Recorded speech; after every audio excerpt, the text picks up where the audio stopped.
परम आदरणीय श्रोतागण, सादर नमन। आशा करता हूँ आप स्वस्थ एवं प्रसन्न मुद्रा में होंगे। आज आपके समक्ष प्रस्तुत है ध्यान साधना भाग 6। आपने सुना होगा, दार्शनिक रूसो ने कहा है, man was born free but everywhere he is in chain. स्वतंत्रता दिवस प्रतिवर्ष हम 15 अगस्त को मनाते हैं, पर क्या हमने कभी सोचा है कि यदि दैहिक दृष्टि से देखें तो क्या हम पूर्णतः स्वतंत्र हैं? हमारे अंदर जो क्रियाकलाप होते हैं, हमारी जो गतिविधियां होती हैं, क्या हम पूरी तरह से उनका संपादन स्वतंत्रता पूर्वक कर पाते हैं? नहीं।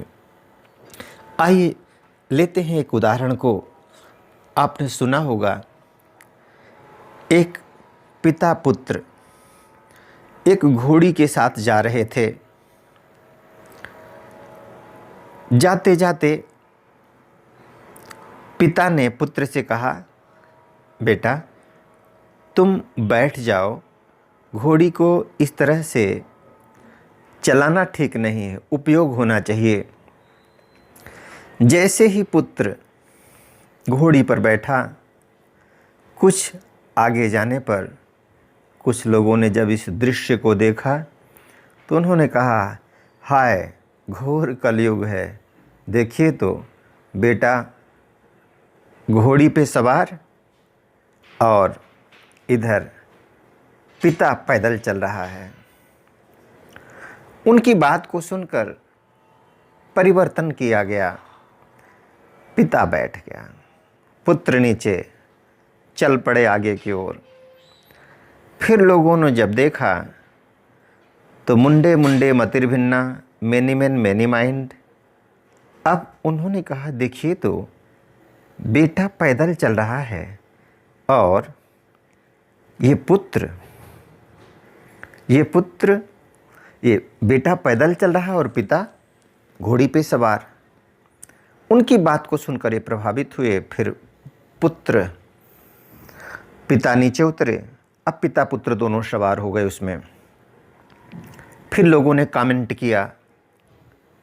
आगे जाने पर लोगों ने कहा, देखो तो घोड़ी बहुत स्वस्थ तो नहीं दिखती है, ये दो के दोनों लोग जान लेने पर तुले हुए हैं। उनकी बात को सुनकर इनमें फिर परिवर्तन आया और इन्होंने अब कोशिश किया घोड़ी को ही सपोर्ट देने के लिए, और ऐसा कुछ करते, एक कहीं पुल खाई थी और वहाँ जा कर के घोड़ी गिर जाती है और यहीं पे कहानी का अंत हो जाता है।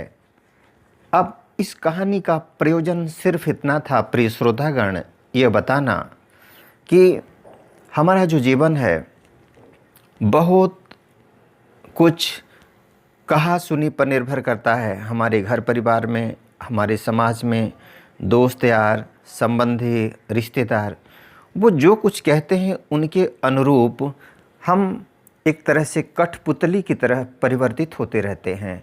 तो क्या यह परिवर्तन, क्या इस तरह की मनोदशा ध्यान के योग्य होगी? क्या हम ऐसे मन से ध्यान कर सकेंगे? ध्यान की साधना में आगे बढ़ने के लिए आइए चलते हैं दो बहुत ही प्रमुख बातें, बड़ी चुनौतीपूर्ण। एक है क्षमा कर देना।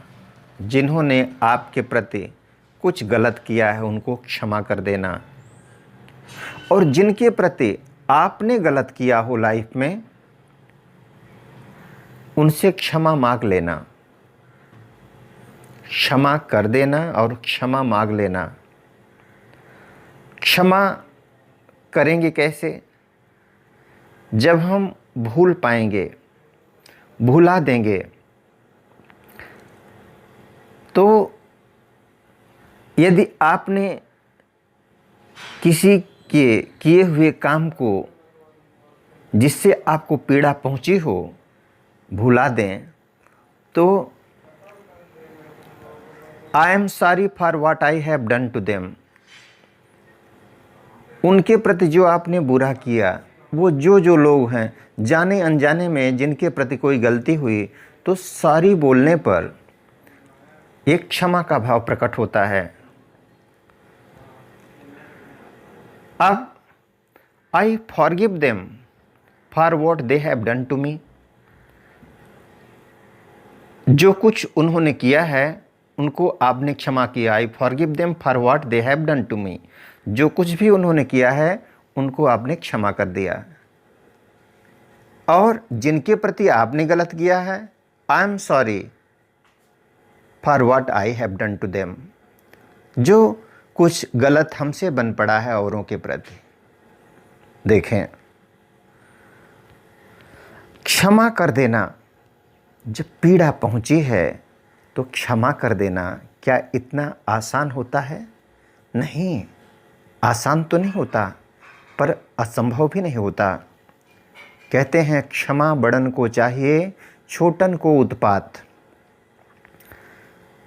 फ्रांसिस बेकन, जिन्हें फादर ऑफ इंग्लिश एसेज कहा जाता है, उन्होंने एक निबंध में कहा है, revenge is a wild justice, बदला लेना तो जंगली न्याय होता है।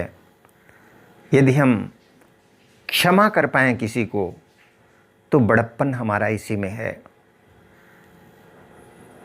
क्षमा कर देना, और जो गलत बन पड़ा हो तो उनसे क्या करना, उनके लिए सॉरी बोल देना। ऐसा क्यों ली? अब ये प्रश्न उठता है, ये दोनों बातें सामने क्यों आ रही हैं? क्योंकि यदि आप ध्यान करने बैठेंगे तो ये दोनों बातें आपको ध्यान करने ही नहीं देंगी।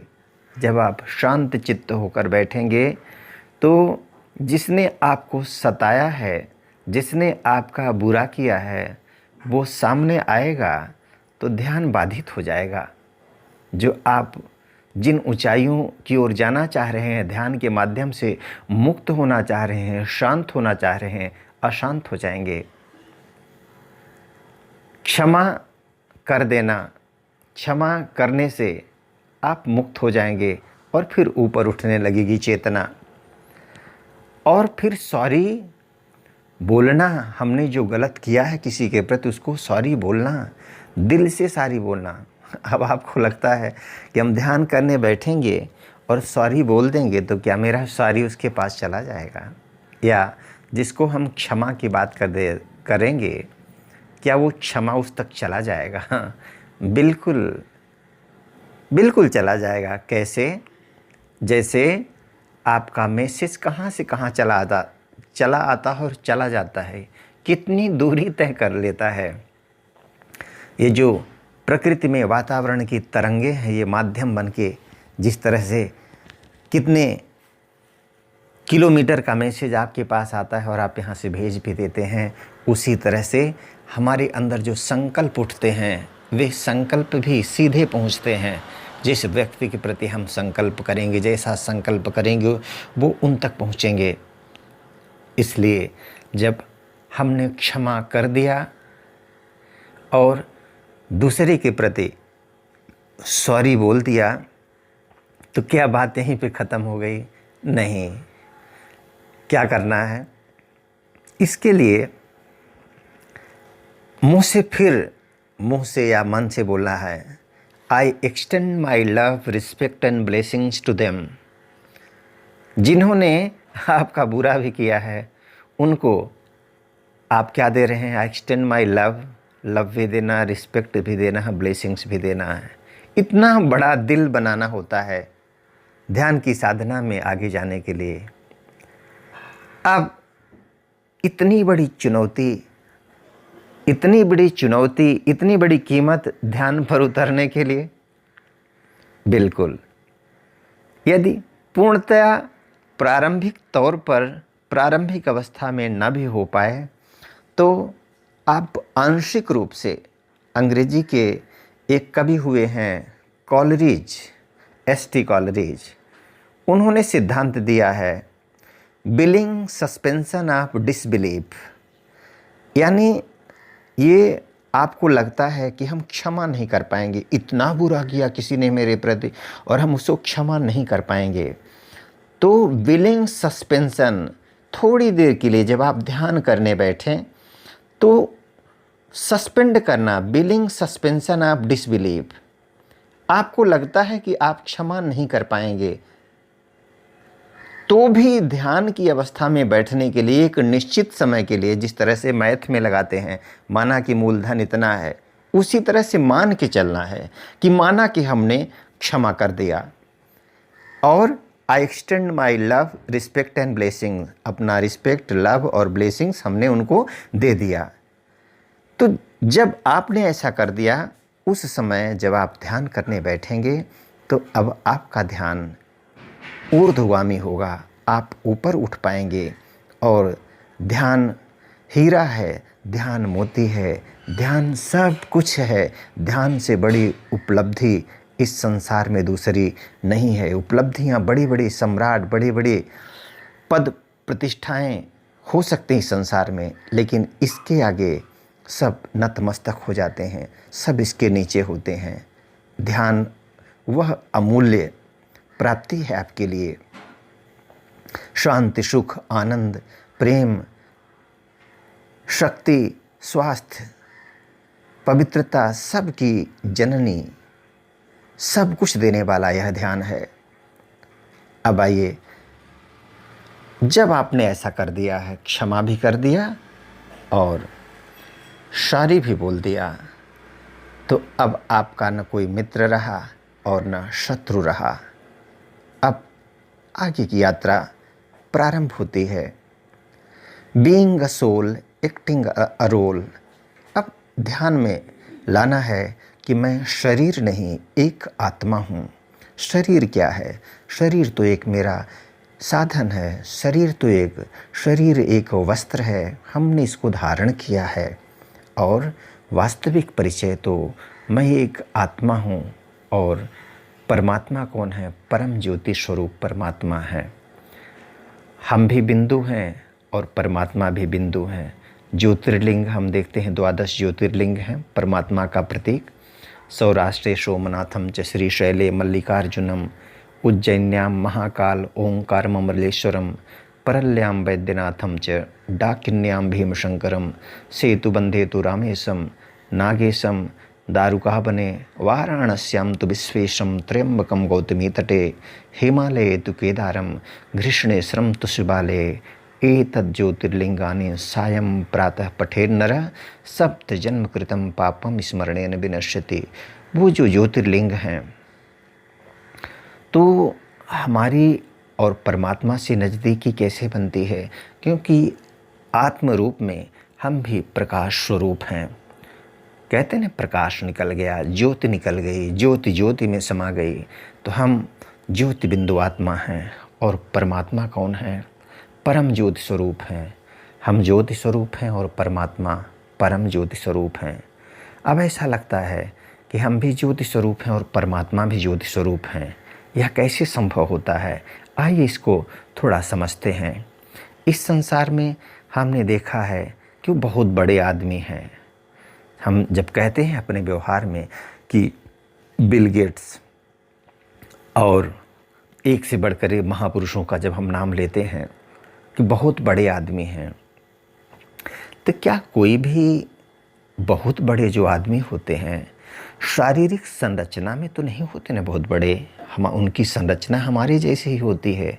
वे कैसे बड़े होते हैं? बिल्कुल बड़े होते हैं, अपने पद में, अपने प्रभाव में बड़े होते हैं। उसी तरह से हम आत्मस्वरूप हैं, परमात्मा भी आत्मस्वरूप हैं, लेकिन उनमें परम शब्द लगा हुआ है। प्रभाव में, शक्तियों में, सारी चीज़ों में वे बहुत बड़े हैं, अपरिमित हैं, असीमित हैं।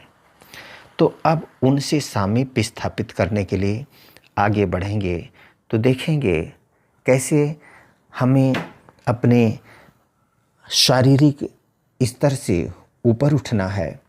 आत्मा, जिसको हम रथी भी बोलते हैं, कैसे ऊपर उठेंगे? तो देखते हैं कि देहातीत, हमको देहातीत रहना है। देह से अतीत कैसे रहेंगे?